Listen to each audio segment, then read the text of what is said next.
According to Barsman Monahan's Looking at Movies, editing is defined as a process of selecting, arranging, and assembling the essential components of a movie, visual, sound, and special effects, to tell the story in a special way. Editing is unilaterally the basic creative force in filmmaking, as it controls the unfolding of the narrative.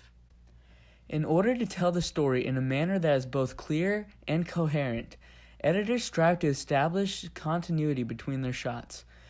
Continuity editing seeks to achieve logic, smoothness, sequential flow, and the temporal and spatial orientation for the viewers of the film. It is this continuity that drives the narrative and aids in the exaggeration of certain elements in a film. Without the implementation of appropriate continuity techniques, the film is oft left without a proper rhythm or flow. However, through masterfully utilizing these techniques, a film can become an enjoyable experience for the viewer. On the other side of the spectrum lies discontinuity editing, which is often purposefully incorporated to join shots together in a way that disrupts the flow of the film and confuses the audience for a specific reason. One such film that incorporates both of these approaches to editing is 2001: A Space Odyssey. 2001: A Space Odyssey, directed by Stanley Kubrick and edited by Ray Lovejoy, is a 1968 epic science fiction film that became an instant, timeless masterpiece upon its release. Ray Lovejoy utilizes various types of continuous editing during the first portion of the film, the Dawn of Man prologue. Preceding the encounter of the monolith by the ape-men, an ape-man discovers a bone and has an insightful epiphany as to its use as a weapon. The following action in the scene demonstrates the application of continuity in the editing process.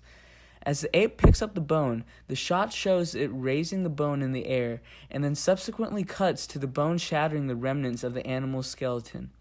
This specific technique of continuity editing is called a match-on-action cut, which is defined as the continuation of a character's or object's motion through space without entirely showing the entire action.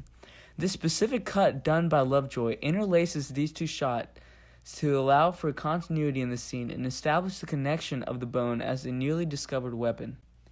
The next scene that utilizes this approach in 2001 is probably the most famous scene of Kubrick's entire career. He directs the viewer's attention to a scene involving the ape-men's cognition that a bone could be used as a tool or weapon by showing the creature's transformation from this revelation by using a jump cut to show man's final stage of evolution, man in space. During this scene, a screaming ape-man tosses the bone in the air. As the bone hurtles against the sky in slow motion, the sound cuts to silence before the viewer is presented with the vastness of space and a satellite drifting above the planet Earth. A second later, John Strauss's The Blue Danube begins. Beyond exciting viewers' intellect with his surprising edits, Kubrick further emphasizes the jarring cuts with the waltz. This type of continuity editing is known as graphic match cut because the cut occurs as the bone transitions into a spaceship of the same shape. As the scene clearly shows, the Dawn of Man section is not just about man evolving from apes. It seemingly encompasses the lifespan of humans as a whole. Discontinuous editing is also used by Lovejoy in the earlier scenes of the film. A notable example of this can be found after the ape-man discovers the monolith.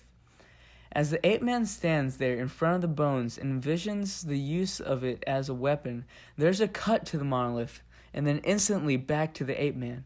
This is the first establishment of the monolith as a precursor to the advancement of humankind.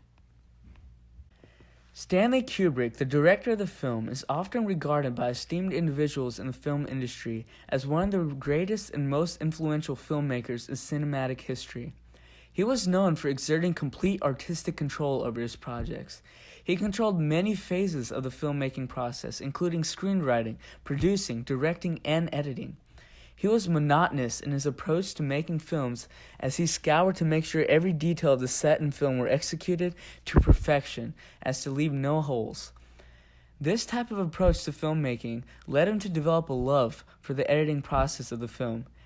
In an interview, Kubrick claimed, "I love editing. I think I like it more than any other phase of filmmaking. If I wanted to be frivolous, I might say that everything that precedes editing is merely a way of producing a film to edit. In this interview, Kubrick elucidates upon the importance he places on the editing process in filmmaking and how he expects the editing to capture the essence of a narrative. And that importance of editing is shown in that film 2001: A Space Odyssey. Kubrick and Lovejoy enjoyed success in another film that they both collaborated on, The Shining. This film shared many of the same editing techniques as 2001: A Space Odyssey.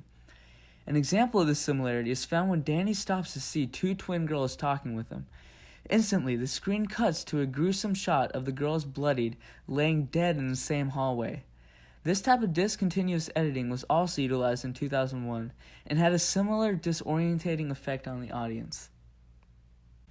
All in all, 2001: A Space Odyssey stands against time as a masterpiece in editing that will transcend through generations.